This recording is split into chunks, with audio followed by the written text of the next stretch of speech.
Welcome back to SwitchCorner. My name is Alex and today we're taking a look at Stonefly for the Nintendo Switch. This is a self-described chill and tranquil action adventure. It's actually developed by Flight School Studio, the team behind Creature in the Well. Basically, got high hopes for this one, but can it do enough to earn your cash? Well, hit subscribe if you love the Switch, as much as we all do here. Join our growing family, and let's get started.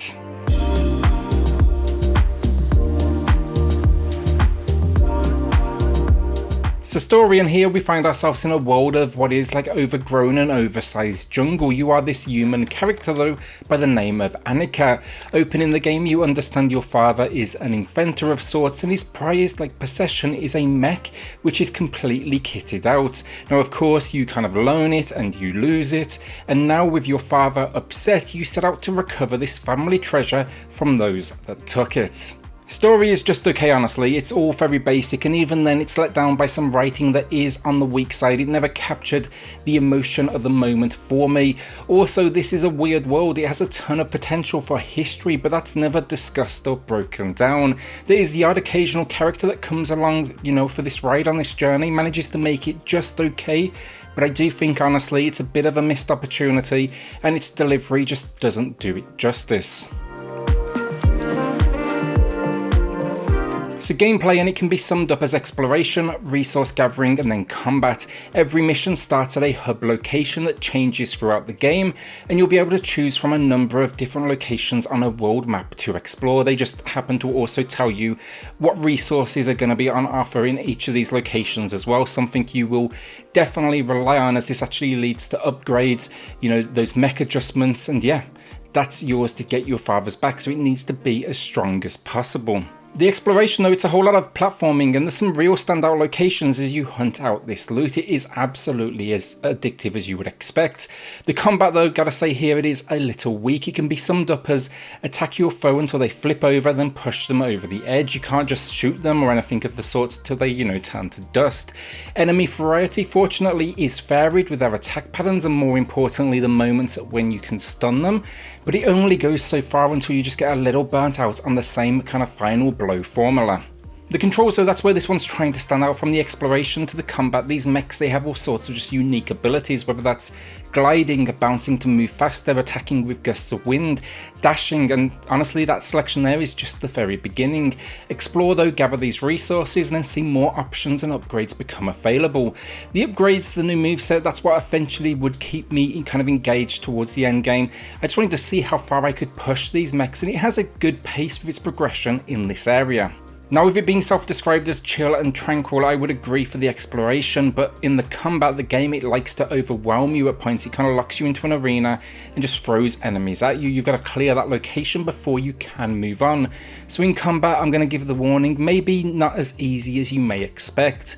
The movement can also be though particularly frustrating in combat when you go for that wind attack, it pushes you backwards from the force and you'll fly off a ledge. You need to not only be aware of what's happening with your enemies, but specifically where you are kind of standing as well, and that is definitely not chill and tranquil in my eyes. The combat then is finally rounded out with a health meter in the upper left of the screen. It is generous with the amount of hits you can take before you return to base. Really like the fact that it's on a system by system basis, and maybe that next blow will remove, let's say the ability to jump. Maybe a few strikes later your wind attack might be gone. It adds a little intensity to the experience that I do like to see myself, so it's not too easy and it still gives some sense of skill in these moments. The exploration then, it uses all the same movesets, so you can fly all over the place, and I'd say I enjoyed it for the most part. It really does go with quite large maps and areas to explore, so pulling off some of these jumps and flight paths, it is kind of extra rewarding. Also a quick tapper down with the left D-pad, it will give you some guidance on where you need to go next, so you're never going to feel too lost in a world where that could honestly be very simple. Problems though with this one, and I do have a fair few unfortunately. First, the exploration, it is good, but it won't be long until you recognise there's invisible walls in some of the worst locations like mid-air where the only choice left is basically death. Likewise, occasionally I'd be going to land on a branch and that branch does not even exist. It's been placed as decorative to fill things out, but there's actually no indication to the player that you cannot land on it. So there's more than a few occasions where I basically just kind of floated through the branch and again to my death. Combat then as well, and outside of its repetitive designing, kind of blow things off the edge of the map, On a number of occasions, enemies, they did get stuck in the environment, like this example here. I had to get creative in disposing of them because the game, it would not reset, so I had no choice. It was either try and get them unstuck from this location or basically quit out and try again. Finally, more design choices, but the camera gets blocked quite a bit by foliage. It would have really benefited it to have free movement. Rather, here you're going to find it's locked, so it's zooming, it's switching, it's panning automatically. Not fun when you have no idea of what's coming up ahead of you. And then the user interface as well, it is clunky at best. Navigating it felt just kind of slow and awkward thanks to it's using an on-screen cursor and it just doesn't tell you little things. Like I spent about 20 minutes looking for something only to realize I actually needed to head back to base first. I had no idea how to do that. It turns out on the main menu there's a button that says base at the bottom of the screen, and for me it just didn't look all that much like something I could actually interact with. Stonefly though is an interesting one. The gameplay, it took me right around 8 hours to beat, and while I found highlights in here, it's got a lot of problems that definitely pulled it down for me pretty much at every turn. I don't regret my time with it, but I think for me it just needs a whole lot more variety and even some redesign in certain key areas. So graphically, it's a beautiful looking game that can look a little rough around the edges with pixelation occasionally, but generally it's just got this beautiful style that feels set within the creature in the wild world, which is never a bad thing.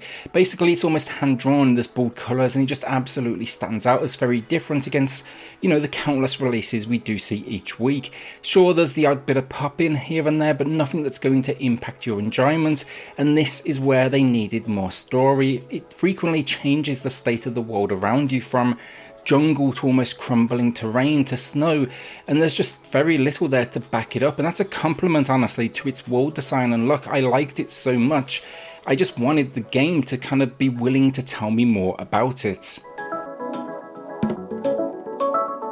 So audio finally, and this is a big stumbling block for this one in my opinion. The music first off is a highlight of the game, it's stunning, should be checked out even if you don't pick up the game. They've just added so much life to the experience with this combination of orchestral and electronic, but the sound effects and everything else, they are absolutely lacking. There's little audio life to these locations, movements and attacks have very little attached, and when they are there, they kind of almost fall flat. They feel very muted in the mix, in their design.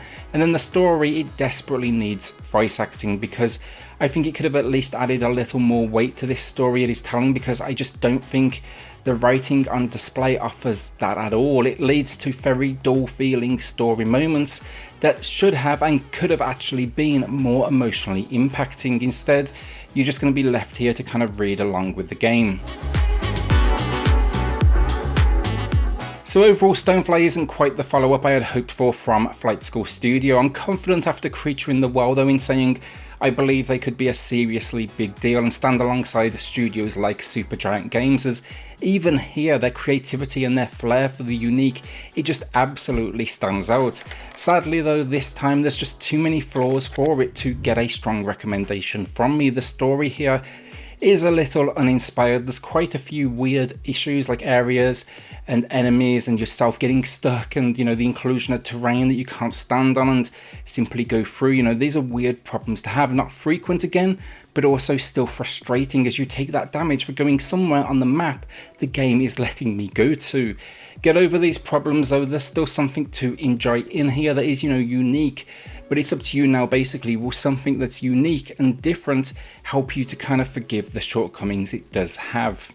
For me though, the loop of loot, explore, upgrade my mech, it was enough to keep me locked in. The combat was something that by the end game I really did not enjoy, but yeah, it still did just enough for me to feel it is slightly above average, and that is a 6 out of 10 from me. I just can't help but feel here this is so close to being something special, but it's also really doing its best to persuade you otherwise.